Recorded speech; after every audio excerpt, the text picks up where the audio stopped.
You're much older than I imagined. How did you even marry her? Don't say that. She was still better off when we got married. Suddenly, my husband brought home a young woman named Hannah while I was in the last month of a late pregnancy. And she was pregnant too. I was secretly seeing Hannah because we just couldn't have kids together. And just when I thought you, the older lady, couldn't get pregnant, here you are, and Hannah got pregnant right after. I thought he was not coming home because he was working hard. But the truth was, he was having an affair with a younger woman, completely disregarding his wife who was due any moment.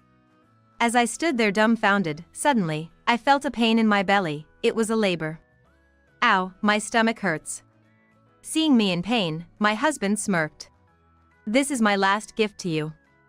I'll at least call an ambulance. He left me for his mistress.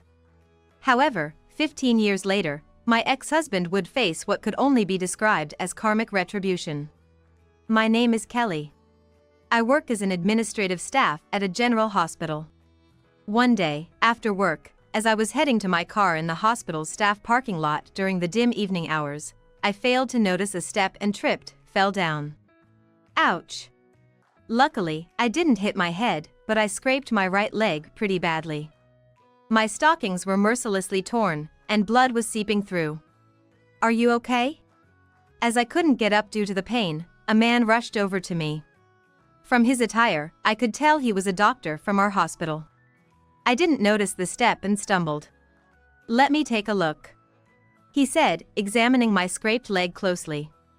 Oh, it's not a severe injury, but we shouldn't leave it like this to avoid infection. I'll disinfect it for you, come on, he offered, lending me his shoulder and leading me into the hospital. Though hesitant, I followed him. As we walked, he introduced himself as Dan, a surgeon from our hospital. It seemed like his day off, but he had come back to pick up something he forgot. Once in the treatment room, he asked me to sit down. It might sting a bit, he warned as he efficiently disinfected my wound and wrapped it in a white bandage. I'm sorry to trouble you, doctor. It's no trouble at all, take care, he replied with a smile. What a kind person, not at all arrogant for a doctor. And so, that incident led to Dan and I greeting each other whenever we met in the hospital. Eventually, he asked for my contact, and we started going out for meals together. He was experienced in treating women with kindness. It didn't take long for me to fall for him. I took the plunge and confessed my feelings, wanting to date him. Though I braced myself for rejection, he accepted. Years into our relationship, Dan proposed to me. I want you to support me, and if possible, quit your job and take care of our home. I may not be able to come home often due to work, but I promise to make you happy. Working in the same hospital, I knew how busy a surgeon, especially in a general hospital, could be, given the frequent surgeries. I feel like just seeing you smile when I get home tired gives me energy. Hearing this, I decided to quit my job at the hospital's admin office and became a full-time homemaker for his sake. Life after marriage was as he said. Dan spent most of his time at the hospital, and full days off were rare. Still, whenever he got a little break, he would rush home to see me. We weren't blessed with children for a long time, but Dan always encouraged me, saying, no need to rush. Years passed since our marriage. And just when I had almost given up hope, I got pregnant after turning 40. I'm so happy, Dan will be thrilled too. I couldn't wait to tell Dan about the pregnancy when he came home from the hospital. But the reaction I got wasn't what I expected. Oh, is that so? That's good, he responded, almost indifferently. Aren't you happy we're having a baby? Sorry, I'm just surprised by the sudden news. Plus, I'm tired today, had a big surgery. Let's talk about this later, he said, then quickly went to the bedroom. I thought he'd be happy, but if he's tired, I guess it can't be helped. Feeling a bit lonely, I stroked my still flat belly. From that day on, Dan hardly came home. He was always busy with work, but he used to come home a few times a month at least. Being pregnant and alone made his absence feel even more isolating. My belly grew larger as time went on. Yet since getting pregnant, we had hardly had any conversations. Unable to bear it any longer, I called Dan. Hey, I know you're busy, but can you spend a bit more time at home? I want to talk about what we'll do after the baby is born. I'd really like to, but things are a bit chaotic at the hospital right now. I'm worried about you and the pregnancy, sorry. I didn't understand the demands of being a doctor. So I couldn't say much more after he explained. On the rare occasions he did come home, Dan seemed distant. I felt as if he was avoiding me. Maybe he doesn't quite feel the reality of us having a child yet. I've heard that it can be hard for men to grasp the reality of pregnancy just by hearing about it. Maybe if you're that busy, you don't have the bandwidth to think about a child. But I'm sure once our baby is actually here, they're gonna be the apple of our eye. It's tough now, but just a little more patience. Believing that, I was looking forward to giving birth. Then, one day close to my due date, I got a call from Dan saying he was appointed as the head of surgery. A recognition of his achievements. That's amazing! So that's why you've been coming home late every day, because you've been so dedicated to your work. Yeah, well, that's how it is. I want to celebrate your promotion, so can you come home early today? What do you say? After a moment of silence, as if he was pondering, Dan finally said, "All right." After hanging up, I was so excited about Dan's promotion and the fact that we would finally have a meal together after so long. I've got to make a feast. With my belly now quite heavy, I started preparing for Dan's celebration. I arranged the dishes on the dining table, and all that was left was to wait for Dan to come home. The future seemed bright for our family, with the promotion and our baby on the way. Waiting anxiously for Dan, I heard the sound of the front door opening. Careful not to trip, I went to greet Dan at the entrance. Welcome home, congratulations on becoming head of surgery. I couldn't finish my celebratory words.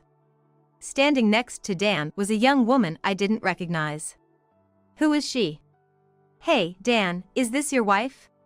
The woman introduced herself as Hannah. Hannah looked me up and down and then laughed snidely. You're much older than I imagined. How did you even marry her? Don't say that. She was still okay when we got married. Wait a minute, what kind of way is that to talk to someone you're meeting for the first time in their own home? Yikes, don't get so hysterical, you'll get more wrinkles. Oh, too late. You're already all wrinkled up. Despite Hannah's unpleasant remarks, Dan made no move to stop her. On the contrary, he seemed almost amused. Dan, who is this person? Ignoring Hannah, I asked Dan. Without changing his expression, he blurted out. Hey, Kelly, would you mind divorcing me? What? Hannah's pregnant with my child. Looking at Hannah's belly following Dan's words, I could indeed see it was swollen. Hannah, with a triumphant look, lovingly stroked it. What do you mean? You've been having an affair with her while ignoring me, pregnant with your child? That's right. Since we couldn't have kids, I was secretly seeing Hannah. And just when I thought you, the older lady, couldn't get pregnant, here you are. And then Hannah got pregnant after that. Dan had given up on me, unable to have children, and entered into an affair with Hannah, who was only 20 years old. Moreover, it turns out Hannah is the daughter of the hospital director where Dan works. Though he's married, the director seems to approve of their relationship under the condition that they'll eventually divorce, seeing Dan, a skilled surgeon, as a perfect match for his daughter. Well, anyone would choose the DNA of a younger, smarter woman over a child from a woman of 43. You and your child were never going to be chosen, tough luck. Now you'll live a lonely life, just the two of you. They mocked and sneered at me. I trusted you. This is terrible. I had thought he was not coming home because he was working hard. But the truth was he was having an affair with a younger woman, completely disregarding his wife who was due any moment. Ow, my stomach hurts. I gasped in shock as suddenly, the pain in my belly started. The pain didn't subside over time, instead, it got stronger. The due date was near, it could have been labor pains. Seeing me in agony, Dan smirked. Great timing. This is my last gift to you. I'll call an ambulance. He said, pull LWNG out his smartphone to make a call. Wait, let's talk a little more. Ignoring my plea to stay, they were about to leave through the front door. See ya, have a healthy baby on your own. They said that and left, leaving me alone. Why, Dan? The kind man who cared for my injury was no longer there. As the pain grew, I remembered the time when I met Dan and cried. I lost consciousness and was taken to the hospital by the ambulance that arrived. I was in a critical condition due to heavy bleeding but managed to give birth to a girl safely. However, after giving birth, Dan never came to visit me and my child. When I returned home after being discharged, there was a filled-out divorce paper on the desk. A letter was attached, saying he would pay alimony and child support in a lump sum and that I should never contact him again. I can't cry over this. I was about to cry looking at it, but held back my tears looking at my daughter Lynn in my arms. Even without a husband, I have to raise this little baby on my own. I swore that day to make my daughter happy no matter what. Then, in the blynk of an eye, 15 years passed. My daughter Lynn turned 15 and is now a third-year middle school student preparing for exams. Today, we visited the hospital for a certain purpose. As Lynn and I were walking down the corridor, we accidentally bumped into a man. Oh, I'm sorry. The man I bumped into, I recognized his profile. I instinctively called out his name. Hey, are you Dan? The person I bumped into was my ex-husband Dan. He wasn't dressed in a doctor's coat but in a janitor's outfit, pushing a cleaning cart. When Dan noticed me, his eyes widened in surprise. Then, in a flustered manner, he tried to quickly leave without saying a word. However, he tripped over a bucket on the floor and fell. Are you okay? I offered my hand to Dan, who was sprawled on the floor, out of pure goodwill, but he turned his face away from me. Don't look at me like this. The once respected elite surgeon, Dan, was now working in hospital maintenance. I had heard about it from someone. But Dan, unaware that I knew, seemed extremely embarrassed about his appearance and job and was frantically trying to leave my presence. According to what I heard, Dan's life began to spiral downwards after he left me to remarry Hannah, the hospital director's daughter. What initially seemed like a smooth-sailing marriage turned sour when the director, Hannah's father, was caught in a scandal. He had been diverting government grants for personal use and was exposed in a magazine for accepting substantial bribes from pharmaceutical companies to prescribe unnecessary medications to patients. The director tried to use his wealth to cover up the scandal, but the media pressure was relentless, eventually leading to his ousting from the hospital. With the loss of the director's backing, Dan's career advancement came to a halt. Despite once being promoted to head of surgery, he was stripped of his position following the former director's departure. Dan, who had boasted about eventually taking over the director's position after marrying Hannah, became disliked for his statements, contributing to his fall from grace. His previously arrogant behavior left him isolated in the hospital community, and he ultimately chose to resign. You're laughing at me, aren't you? Dan lashed out at me with a harsh tone. As I was about to retort, a man appeared. What's this argument about, exactly? Director, no, it's nothing. Seeing the man, Dan hurriedly tried to fix his disheveled appearance. The man was the current director of the hospital. And then, Daddy, are you done with work? My daughter Lynn ran up to him innocently. Yes, Sean is my current husband. After divorcing Dan, I started working as an admin staff at a local hospital while raising the newly born Lynn. Working while taking care of my daughter as a single parent was tough, but I was determined to raise her well, almost out of spite. That's where I met Sean, who was working as an intern at the time. Sean noticed how hard I was working as a single mother and always looked out for me. It must be tough, your daughter being so young and you doing overtime. Don't overdo it, okay? I have to work to feed my daughter, so please mind your own business. Looking back, his words were a concern for my overworked self, but at that time, I was too mentally drained to be anything but cold. However, Sean didn't take my coldness to heart. Instead, he continued to offer caring words. Gradually, I began to open up to him. Having become almost distrusting of men during my marriage with Dan, I found myself trusting Sean. Eventually, we grew close enough to share personal matters, and Sean confessed he wanted to date me with marriage in mind. However, being a single mother, I initially turned down his proposal. A kind man like him deserved someone better than a divorced, single mom like me. I thought so. But Sean didn't give up his passionate pursuit even after being turned down once. Lynn was quite fond of kind Sean. But the fear of being betrayed again made it hard for me to take that step. Yet, Sean understood my feelings and said he would wait until I was ready. This man is different from Dan. Maybe with Sean, I could build a happy family. With that thought, I decided to be true to my feelings. When he proposed again, I accepted, and Sean and I got remarried. Our marriage has been incredibly smooth. He's been an impeccable husband and a wonderful father to Lynn. Years later, a scandal involving misconduct by the former director at the large hospital where my ex-husband Dan worked came to light. With the former director ousted, Sean, who had been working at a related hospital, was unexpectedly chosen as the next director. As the new director, Sean, skilled in management and beloved for his character, was greatly respected by the hospital staff. You remarried the director? Yeah, that's right. Because you didn't love Lynn, he's been really caring for her, and we've been so happy. I said, watching Dan's lips tremble with disbelief. Oh, right. How's your kid? I mean, he's your child, so he must be quite talented, huh? I suddenly remembered and asked Dan what had become of the child from that time.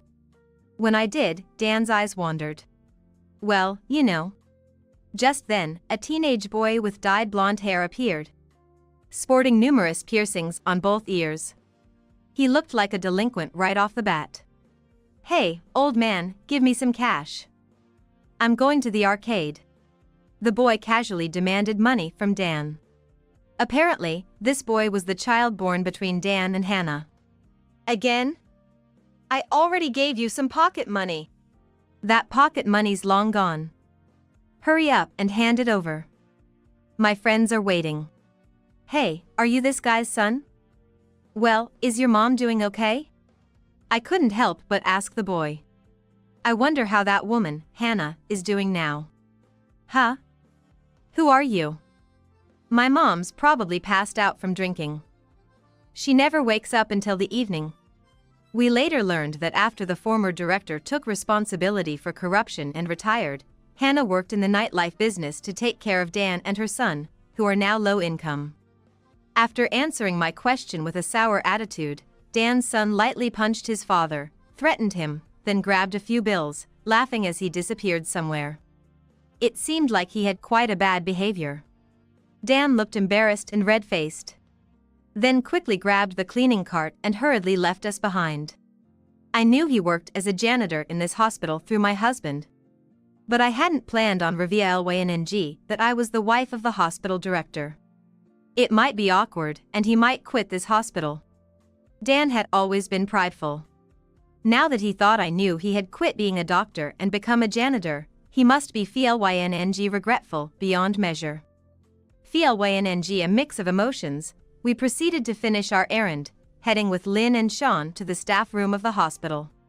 Wow, welcome back, everyone. How was your trip? As we walked in, everyone greeted us with smiles and welcoming words. I showed them the souvenirs I had brought from overseas. I bought some snacks, so let's all enjoy them together, I said, and everyone's eyes sparkled as they accepted them. I think I've built a good relationship with the hospital staff. Once again today, when I offered the souvenirs I brought from our family trip, everyone thanked me one by one. After that, it seemed that Dan felt awkward and ended up quitting his job at his husband's hospital. Rumor has it that he's been diligently working as a janitor at some other hospital since then. But apparently, as soon as he gets his paycheck, his son snatches it away from him, so their life is quite financially tight. Hannah, who runs a nightclub, has been facing a series of misfortunes, such as one of her employed girls running away with the club money, and her son, who refuses to attend school, getting into trouble on the street, leading to police involvement.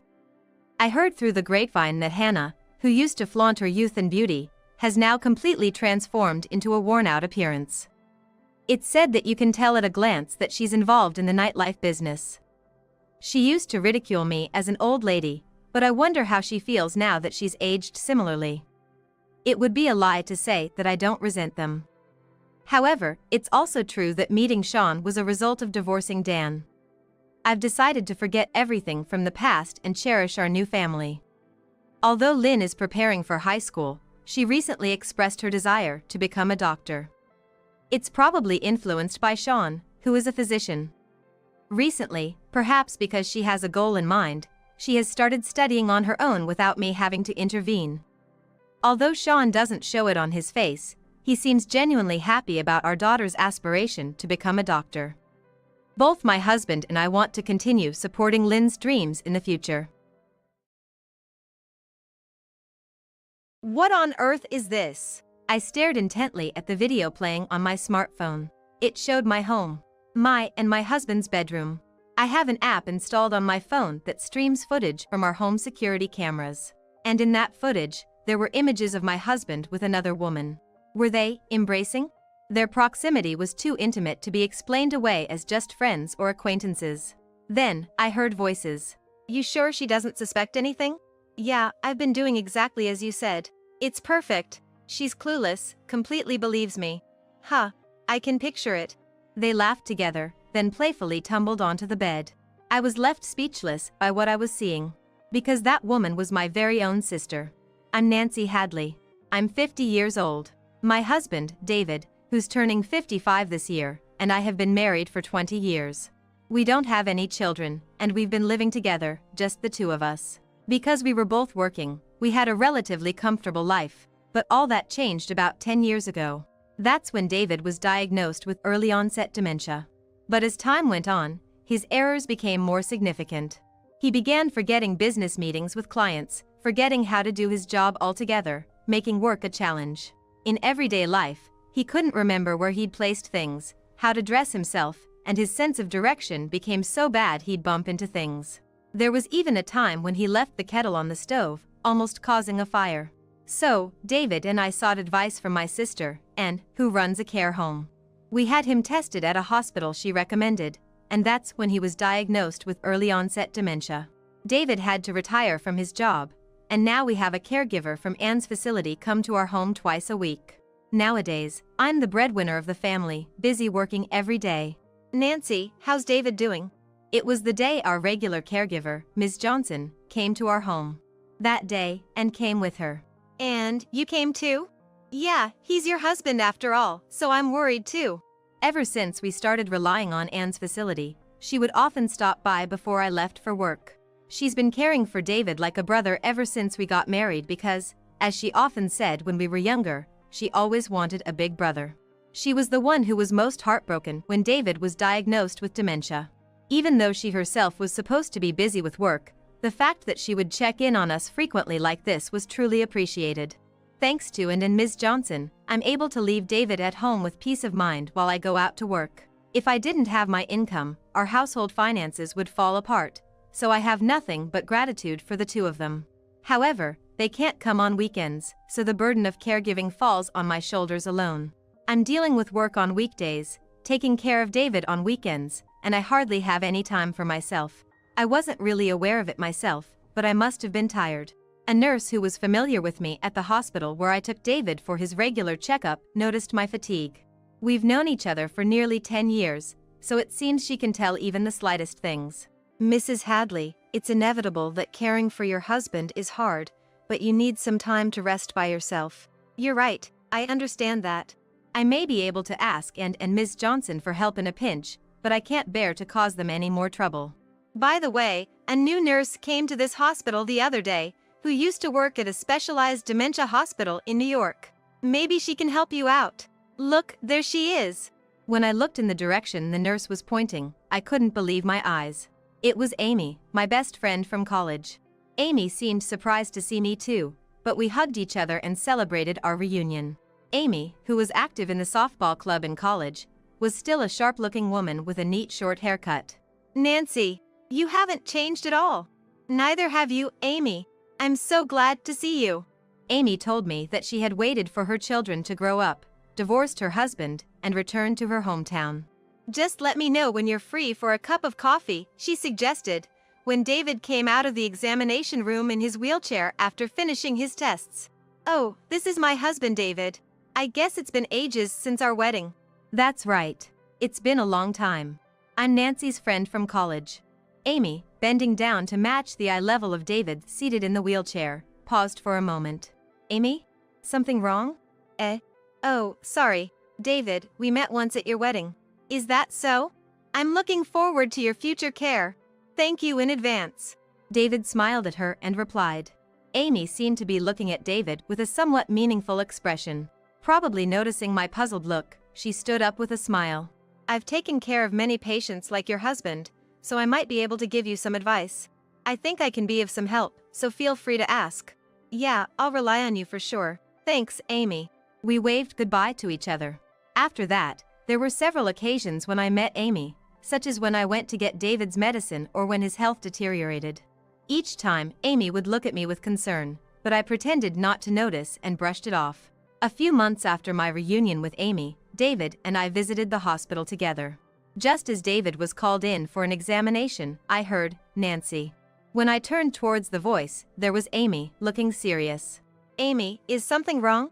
Your husband, David, just went in for his examination. Do you have a moment to spare? Sure, I guess. Amy guided me to a counseling room. Nancy, how is it, taking care of David? Are you worried about me? Thanks. I discussed David's recent health condition, and also mentioned how the lack of breaks was taking a toll on my body. Amy listened intently to my story. I thought she was just concerned about my well-being, but then she began with, "Actually, Nancy." The following words she spoke were hard to believe. It was about a week before I met you again, Amy started. She was walking around town shopping when she spotted Anne with a man. She was familiar with Anne's face, as she's my sister, but Amy felt like she recognized the man's face. When Amy called out to them and introduced the man as her boyfriend. It was when we met at the hospital again that I realized it was David, your husband. It all seems so confusing. That's surprising. No wonder you had a strange look on your face back then. But Amy had seen Anne and David together in town a week before we met again. However, David seemed entirely unaware of Amy's presence. I was different back then. I had longer hair, down to my shoulders, and I was wearing glasses. I looked totally different. That might explain why he didn't recognize her. But still. Also, there's one more thing that's been bothering me. According to Amy, David's responses at the hospital felt terribly unnatural for someone with dementia. She said that his behavior was exactly like someone she'd seen in the hospital where she used to work, who was pretending to have dementia. The man I saw in town was walking confidently, responding clearly. He looked perfectly healthy. Could it have been a mistake? Perhaps you misidentified him? I don't think so. You know David has those distinctive moles under his right eye, right? The man with and had them too. It's kind of a sexy look for a guy. I'm sorry, I shouldn't be talking about your husband that way. Amy apologized, seemingly realizing that her comment was a bit inappropriate. But it's true, David does have those moles. It's not common to find someone else with the same face and mole positioning. So, could it be that David has been pretending to have dementia for 10 years, and he's having an affair with Anne? The story was hard to believe, but Amy was not one to lie. Honestly, I don't think this hospital is very good, Amy confessed. What? The doctors here aren't great, and I've heard bad rumors too. Doesn't it seem odd that they have so many patients? So I think you should get a proper check to see if David really has dementia, Amy said with a serious look on her face. Struck by Amy's words, I went to a big box store and bought a home security camera. I placed it in inconspicuous spots in the living room and bedroom to secretly record what was happening while I was at work. I set it up to watch on my smartphone and checked in during breaks. Sure enough, David's behavior was different from what he showed me. He was not lost or confused about where things were placed. He was living quite normally. Moreover, when Ms. Johnson, who I had asked to take care of David, arrived, there was no sign of her caring for him. Furthermore, I found out that Anne had been frequently visiting my house while I was away. On top of that, their conversations were clearly recorded on the footage. You're not getting caught pretending to have dementia, right, David? Yeah, because I'm doing just as Anne suggests. Pretending not to know the date or where things are is working perfectly. Pretending not to write or go outside thinking it's day when it's actually night would be good too. Nancy is a trusting person, so I don't think she'll suspect anything. Is Ms. Johnson okay? Won't she spill the beans? She's fine. She's a single mom with a kid, so she needs money. I've been giving her a little higher salary and she's been keeping quiet. After laughing together, they would flirt and head to the bedroom. I was left speechless when I saw the footage. I couldn't believe my sister and husband were conspiring behind my back. But the evidence was clearly left on the footage. I was lost, faced with the undeniable truth. A few days later, I felt the urge to talk to Ms. Johnson, who had been taking care of David. When I contacted Ms. Johnson, she said she would be available the following Saturday. I visited her apartment and showed her the footage. She looked resigned, apologized to me with tears in her eyes, saying, "What's in this footage, is the truth. I've been deceiving you all this time and I'm truly sorry. I don't have a license, and I was struggling to find another job. I had no choice but to go along with what Ann said because she hired me with such attractive terms." As Ann had said in the footage, she was a single mother, raising her child on her own, and she needed money. However, she felt guilty because she knew she was aiding in deceiving someone. Thanks to that guilt, I was able to get her testimony. She also entrusted me with copies of receipts, daily reports, and her diary from that time. No matter how much I needed money, I did something unacceptable as a human being. I am really, really sorry. She kept apologizing over and over again. In addition to the evidence and testimony provided by Ms. Johnson, I decided to collect more proof. After visiting a few related parties and hearing their stories, I consulted with my lawyer and decided to confront David and Ann at the scene of their affair. On a typical weekday, I pretended to go to work as usual and waited near my house. When Ann arrived at the house and it seemed like the right time when the two of them likely got busy, I came back home. Capturing the scene, they panicked, unable to escape, and I said coldly, "I know everything now. David, I heard you messed up your precious job. Got sidelined and started to hate your work?" This was something his coworker had told me.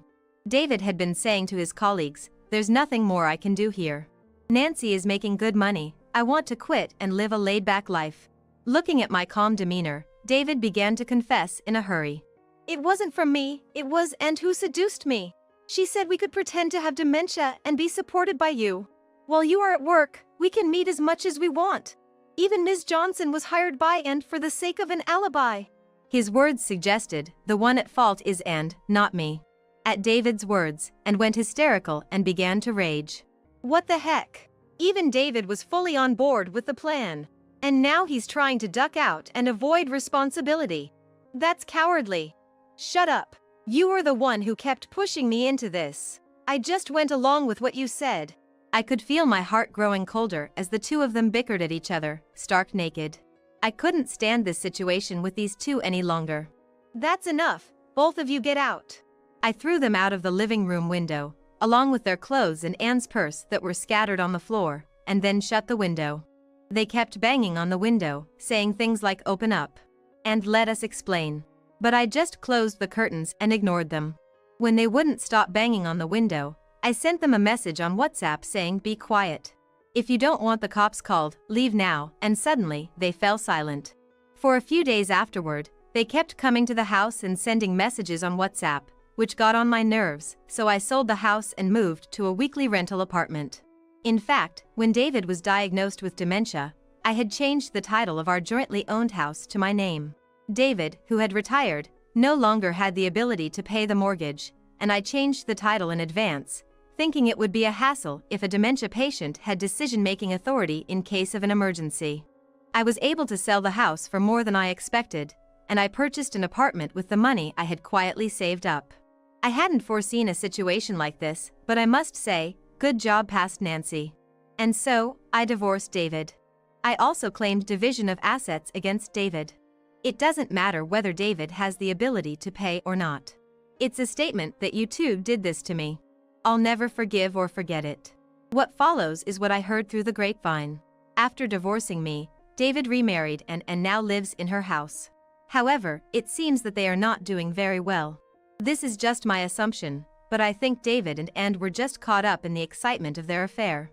Once they get married, they can no longer just be lovers. Living together, for better or worse, things will come to light. And they will need to accept each other, recognize each other, and sometimes turn a blind eye. But it must be difficult for those two, who remarried in the aftermath of the affair.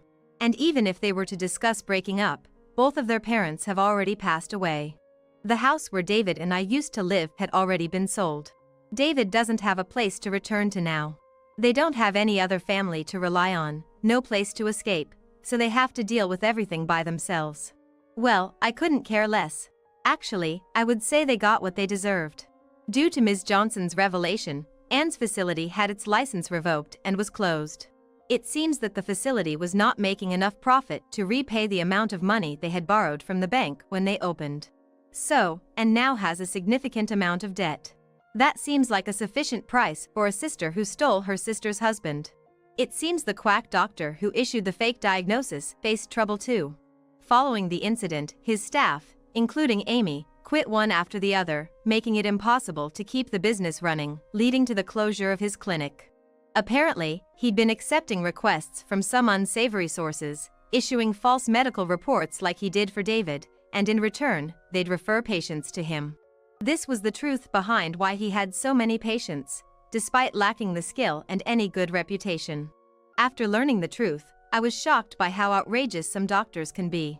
But I had to admit my fault too. I was too trusting. I took my sister's word and the quack doctor's claims at face value. According to Amy, I'm too kind and I trust people too much. I don't like to doubt people, but these days I'm reflecting, realizing that I need to scrutinize what people tell me more and think for myself.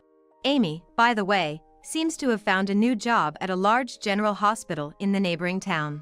Her work experience in a New York hospital was highly regarded, and it seems she's already earned the trust of those around her and is enjoying her work. And on Amy's recommendation, Ms. Johnson also started working at the hospital cafeteria. Wow, adorable. Amy's eyes were sparkling at the sight of a puppy frolicking with a ball.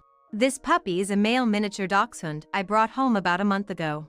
He's my precious partner, soothing my heart and body when I come home tired from a long day at work.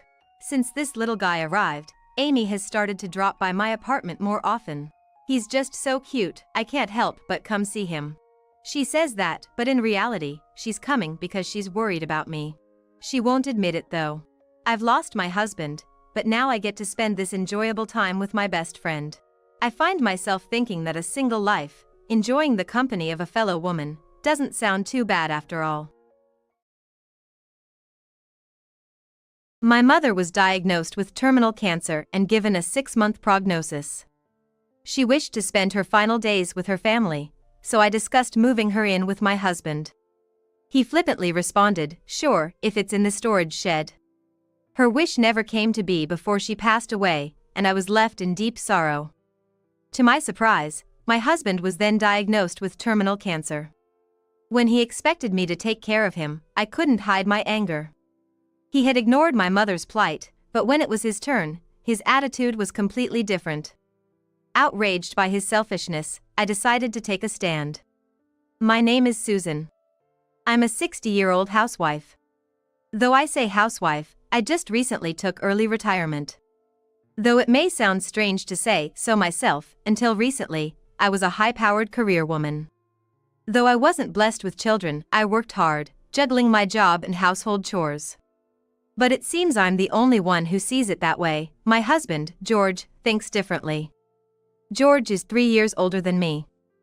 I got married when I was 25 through a blind date. My father used to run a small subcontracting factory, but due to economic downturn, it fell into poor management. To keep the factory afloat, my father had chosen to merge it with the company that placed the orders. That company's president's son is my husband. In other words, ours was a marriage of convenience. George was rumored to be living off his parents' coattails and seemed to have been told by others to settle down early. As for me, I was desperate to keep my father's company afloat, so I didn't really mind. Because of these circumstances, our relationship as a couple had been rather cold from the very beginning. I believe one of the reasons we couldn't build a good relationship was George's typical male chauvinism. In an era when it was natural for women to become housewives after marriage, I chose to keep working. It's your freedom to work, but of course, you'll also take care of the house, he said. I know that, I replied.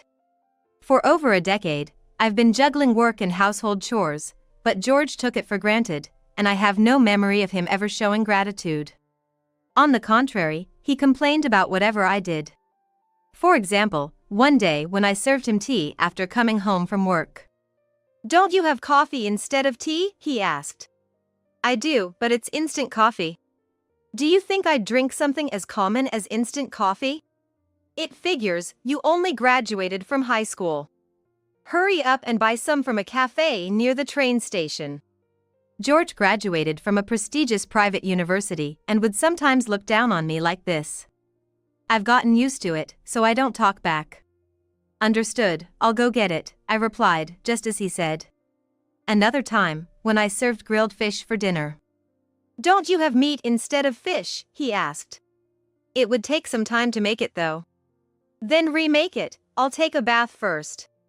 Living like this, it's no wonder we're referred to as a couple in name only. However, we didn't really have a reason to split up, so we've continued our married life until now. Recently though, a new problem has arisen. It all started with the existence of a woman named Sarah, who is George's younger sister. Sarah, 8 years younger than my husband, seemed to have gotten a divorce and rolled into our home. I had no right to object, and with George's decisive say-so, it was decided that we would live together, which turned out to be the beginning of hell. Sarah, resembling my husband, had a selfish and haughty personality. Since I became a housewife, I've spent more time at home, so inevitably, I see Sarah more often. Being unable to avoid her because of work-related reasons, it troubled me. Hey, Susan. My favorite clothes are all wrinkled. Guess you commoners can't even do laundry properly, huh? Well, what am I supposed to do? I was so shocked by the amount of complaints about housework, which was just as bad as my husband's, I couldn't even respond. Look at that face of yours, despite being a commoner. Iron my clothes already. All right. Did she forget that she was living here as a guest? It was a daily occurrence for Sarah to treat me like a servant. Susan, you're free today, aren't you? I want to go shopping. Can you let me use the car? I have some things to buy too, so I don't mind. If I talked back to her here, it would just cause trouble. This was because there was a precedent. Whenever Sarah was displeased with something, she seemed to report it to George immediately, and I often got scolded by him. Not just about things that displeased her, but she also reported things that didn't happen, as if I was harassing her, which was causing me distress. The reason wasn't clear, but apparently, Sarah loved George very much and seemed to despise me. Trying to avoid being nagged at all times was mentally draining, and it was stressful to think that this life would continue forever, but I wanted to live a peaceful retirement life without causing any troubles. For now, I kept silent and did as I was told. After I dropped Sarah off at the shopping mall, during my own shopping, my smartphone rang. I received a call from an unfamiliar number. And as I answered it suspiciously, hello? Is this Susan Harris? Please come to the Liberty General Hospital immediately, your mother has been urgently transported. My mind went blank at the sudden contact, and while I was lost for words, it seems a passerby found her collapsed in your home's yard and reported it, the person on the phone told me. My mother, Margaret, turned 85 this year. After my father's company merged with my husband's, he unexpectedly passed away, leaving my mother to raise me on her own. Having no siblings, my mother is my only blood relative. When I heard that she had collapsed, I couldn't keep my composure. Last New Year's, when I visited her in the apartment where she lives alone, she seemed so lively. Just as I was about to rush to the hospital, I received a call from Sarah. Hey, Susan. Where are you right now? I've finished shopping, come and pick me up. I'm sorry, it seems like my mother suddenly collapsed. I have to go to the hospital right now. Can you manage to get home on your own? What? You're just going to leave me alone. I'm sure it's nothing serious, so don't worry. Don't joke around. I'm going to the hospital anyway. While feeling frustrated with my sister-in-law who wasn't worried at all, I ended the call abruptly. I rushed to the hospital as told. When I arrived at her room, my mother had already regained consciousness. Her face, which I hadn't seen in a while, seemed a little thin. As I stood in front of the hospital room door, she noticed me and gave me a smile. Seeing her expression, I felt a sudden relief and my body felt lighter. I'm sorry for worrying you. When I heard that you had collapsed, I freaked out. I was gardening in the yard and next thing I knew, I had fallen over. I guess I'm getting old, huh? I'm glad it's not more serious. But please take care of yourself. Looking at my mother's usual cheerful demeanor, I felt reassured, but I also realized that her age was starting to show. After that, she decided to be hospitalized for a precautionary examination. With everything going on with Sarah and my own problems, I didn't have the energy to worry about my mother.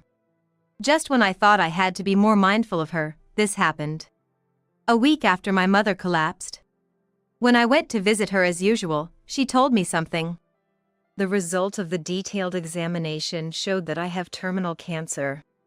It's already spread to various places and my life expectancy is about half a year. What? That can't be. They suggested that I receive palliative care at this hospital, but if there's no chance of survival, I want to spend my remaining time with my family. My mother spoke in a calm tone, but I couldn't digest the situation and couldn't find the words to respond. I was desperately trying to hold back my tears. However, while my mother should be the one who's suffering the most, she seemed to be accepting everything and looking forward. Seeing her face, I slowly began to understand the situation. And I started to think about what I could do for her in the little time we had left. All right. I'll talk to George about living together with you. Thank you. That evening, when George finished eating dinner, I said, I have something to talk about. What is it? You need to talk about it now? I went to the hospital today, and they found out that my mother has terminal cancer. It seems like she only has about half a year left. I had acted strong in front of my mother, but as I remembered the conversation from earlier, I felt the tears welling up again. So? What do you want me to do about it? My husband George fiddled with his smartphone in a way that left me unsure whether he was listening or not, but I continued nevertheless. Mom says she wants to spend her last days with her family. She won't be a burden, so is it okay if she lives with us in our house? Huh? What are you talking about, Susan? That's impossible, obviously. Excuse me? I was momentarily taken aback by his unexpected response. Didn't you hear me? I said it's impossible. Why not? I'll take care of Mom. I don't see any problem with that. Why should we live with someone who could kick the bucket any moment, huh? Isn't the hospital going to provide palliative care? She can be taken care of there along with other old folks, right? I agree with George. I wouldn't want to spend even a second with someone who's about to die. Suddenly, Sarah butted in. It seemed like she was still holding a grudge for being left at the mall. I felt my blood boil at their callousness. Well, if you insist, we have a small shed that's okay for her to stay in.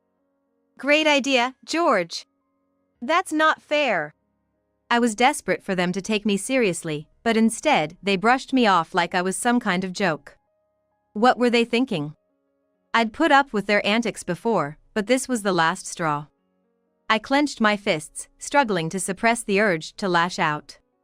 I've said it before, she won't be a burden. I'll take care of everything and she can stay in my room. That's not the point. Yeah, we already have one shabby old person around here. We can't even think about adding another. It'll suck the life out of us. That's hilarious. Talking to them was pointless. My heart was a mess, filled with hatred and anger towards them. I stormed out of the house, and before I knew it, I was standing in front of the hospital where my mother was admitted. I was torn about how to relay what they had said, but it seemed like I had to tell her the truth. As I entered her room with a heavy heart, she smiled at me. It didn't work out, did it? How could you know that? You've never been good at hiding things. I can tell just by looking at you. I'm sorry for putting you through this. Why are you apologizing, Mom? I was furious and frustrated with myself for not being able to fulfill even this one wish of my beloved mother. I'll stay at the hospital. I've saved up a bit of money, and I don't want to burden you, Susan. There's no burden. In fact, I want to live with you. That was the truth. Seeing their behavior, I'd reached the end of my patience. I had no idea they could be so heartless. I'd rather leave home than live under the same roof as them. I'm glad to hear you say that. But if you could come visit me once a week, that would be enough. Mom, just wait a little longer. I'll find us a house to live in together. Thank you, dear. Looking back, it seems that my mother already knew that her days were numbered. Her condition took a turn for the worse and she passed away a few days later. Sadly, I heard the news while I was signing a lease for an apartment I had found for us. It was all so sudden that I was left in a daze, unable to focus on anything, living my days like an empty shell. Even when George and Sarah berated me, I didn't feel anything. In this state of feeling like there was a gaping hole in my heart, I had to act as the chief mourner for my mother's funeral. When I was selecting a picture for the memorial service, my memories with my mom came rushing back so vividly, big tears started to fall from my eyes, and I couldn't stop them. With me beside them, neither George nor Sarah bothered to help with the funeral arrangements. Instead, they were laughing out loud saying, "Told ya so, huh? Should have listened to us, right, and never thought it would end so abruptly, huh?" With my eyes red from crying, I glared at them. Geez, that's scary. We didn't cause this, you know? George, are you okay? You've been coughing a lot recently, haven't you? I'm fine. I couldn't be bothered with George's cough. I was preoccupied with my own problems. Just when my mother's funeral was over and my wounds started to gradually heal, George spoke to me with a solemn expression. Honestly, I hadn't felt like talking to him at all since that incident. But, since it was unusual for George to initiate a conversation, I decided to at least pretend to listen while I was doing housework. Turns out, I've got terminal lung cancer. I'm sorry, who does? Obviously me. Haven't you noticed my constant coughing lately? Sure enough, George was a smoker. I was surprised that it was lung cancer, but a part of me was calmly wondering, so what now? So? What's the big deal? It is a big deal. I, the breadwinner of the family, have a serious illness. It's your duty as a wife to take care of me. Maybe George didn't like my indifferent response, because he suddenly raised his voice. Is he really serious? After totally disregarding my mother's situation, he's now behaving like this just because it's about him. I couldn't hide my anger at my self-centered husband. Taking care of him is my duty as his wife? Give me a break. I might as well quit being his wife right now. I decided to strike back. Stop joking around. There's no way anyone would joke about having terminal lung cancer. Just goes to show how much of an idiot you are, only having a high school education. Although I was left speechless by my husband's condescending attitude, I replied in a cold voice, "The idiot here is you." What did you just say? I said, please stop joking around with asking me to take care of you. If it's the wife's duty, then I quit being your wife right now. Saying that, I put the divorce papers on the table. Hey, what's the meaning of this? It's just as it looks. There's no way we're getting a divorce, especially now when I'm going through such a hard time. You didn't help me during my hard times, did you? You even abandoned my mother, Susan accused. That's a different issue altogether. George retorted, losing a bit of his usual composure. He probably hadn't expected that I would file for divorce. The timing and reason for the divorce was all I needed. I had decided at some point that it would happen. It wouldn't be an overstatement to say that I waited until the time was ripe, considering my mother's situation too. I can't live with someone who's unpredictable, I stated. What? Having completely forgotten, I returned the exact words he once said to me. You trampled on my mother's wish to spend her final moments with her family with these words. Cut it out. If you need someone to look after you, why not ask Sarah? Even if you refuse to sign, I'm leaving this house. You serious? You're gonna regret it when you realize you've got nowhere to go.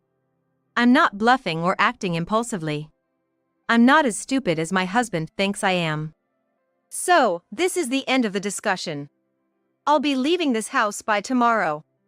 Hey! Wait a minute. I heard my husband's voice from behind me, but I ignored him and went into my room. The next day, as I declared, I packed my belongings and left the house. My destination was a rented apartment I contracted for living with my mother. When I received the keys from the real estate agent and entered the room, I felt a pang in my chest thinking it was supposed to be a place to live with my mother. As soon as the moving company had delivered my belongings, the first thing I did was to retrieve my mother's photo from one of the cardboard boxes.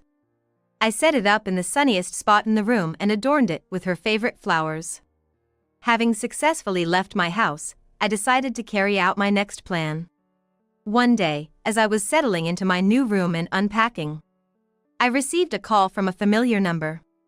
As I was expecting the call around this time, I answered the phone with a calm tone. Hello. What the hell is this document? Oh, you seem surprisingly well. I thought it would be hard for you to read, so I sent it to Sarah. I had considered my seriously ill husband when I made this decision. It seems he got it from his sister. Susan, where the hell are you? Just because you have a grudge against George, doesn't mean you can make unreasonable demands for asset division. Judging from the situation, it seemed the two of them were together. For me, it was quicker to talk if they were together. Sarah, do you really think I would send such a claim without reason? What do you mean? It means I have concrete proof.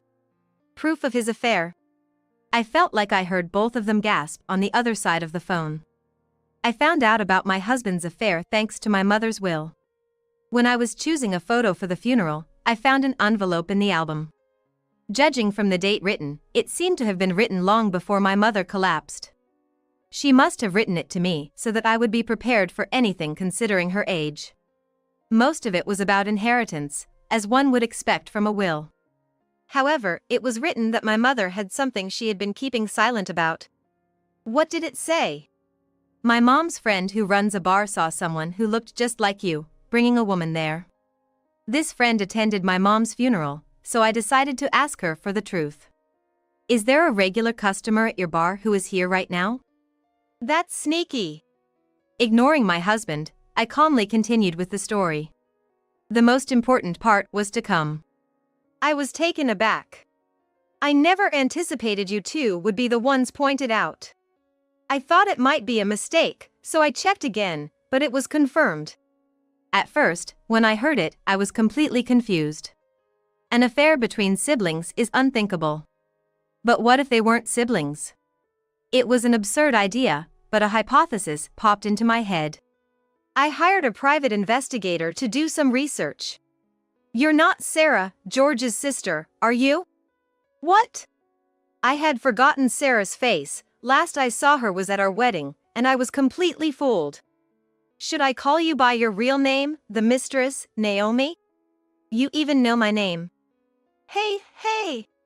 Well, if you've figured it out this much, there's nothing we can do. I'm tired of pretending to be siblings.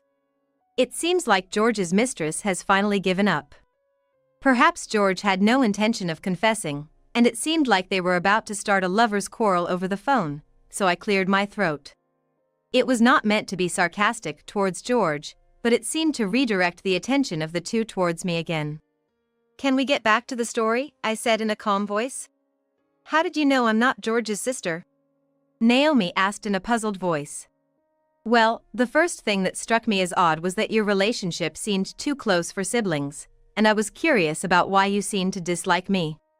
I see. I knew you had divorced, but it was strange that George was so defensive. I thought you were dumb. Well, certainly, I was a fool for going along with whatever George said back then. The thought of living under the same roof with my husband's mistress without realizing it makes me sick. Now it makes sense why you didn't want to live with my mother. So you've seen through it all. But is it okay? After all, you left the house, and you're planning on divorcing George, right? This works out well for us. Didn't I tell you? I'm putting the house up for sale. What? You're doing what? Yes, that house was originally owned by my parents. Meaning, now that my mother has passed away, I am the inheritor. This was also something my mother left in her will. Since I've already moved to a new place, it's my call what to do with the house. Therefore, despite the house being filled with memories of my childhood, I've decided to sell it for financial support for my future. I'd like you to take a close look at this document. The money claim is not just against the husband, you know. Wait a minute. It's jointly signed. Well, if I'm going to divorce you, you'll have to pay the price. Hold on. I have hospital bills and surgery costs coming up.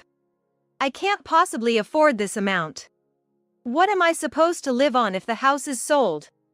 You plan to leave us out on the streets? Can't we calmly discuss this? I wonder where there's room for a calm discussion. At last realizing their position, the two began to wail. Yeah, that's right. We'll come to your place. Please, let's discuss this calmly. I'll even apologize for what happened in the past. Susan, can you tell us where you are? We want to meet and apologize. Even if you apologize, it doesn't mean my mother is coming back. Live happily ever after and don't ever contact me again. No. I could picture the two of them breaking down in tears on the other end of the line, but I hung up without giving them a chance to speak. After that, I heard through the grapevine that my ex-husband, George, had to be hospitalized. Despite all his mockery, he's now receiving palliative care in a shared room with others suffering from the same illness. Apparently, it's challenging for him to work, and he's stretching his limits just to pay his medical bills. The payments for my damages seem to be on hold for the time being, but it seems that George's company decided to step in. Incidentally, the reason George had to be hospitalized was because he was abandoned by the woman he was having an affair with. It seems that even the mistress found it bothersome to care for George. Even though she abandoned George, it doesn't mean that the mistress's damages payments are nullified. It's a considerable amount for her current job, so she seems to be working tirelessly day and night. You could say it's a punishment for treating me like a slave and living in leisure. She seems to have tightened her belt considerably, losing weight drastically, and supposedly regretting what she did to me. She seemed to have tried to contact me several times through George, but I ignored them all. As for me, I've been living a comfortable retirement life with the funds from selling the house and the stocks my mother held. Surprisingly, these stocks were from the company where George works. In other words, it turns out that the company my father used to run was merged with the company where George works. Given the percentage of stocks I hold, I even have the right to speak at shareholder meetings. Perhaps my mother was trying to reclaim my father's factory someday. I could have dismissed George from his executive position at the shareholders' meeting, but I decided not to, as it could delay the payment of damages. Above all, I felt that my mother would not be pleased with any further revenge. The best way I could honor my parents is by living as long as possible, for both me and my mother. It seemed like the photo of my mother was always smiling with her usual smile.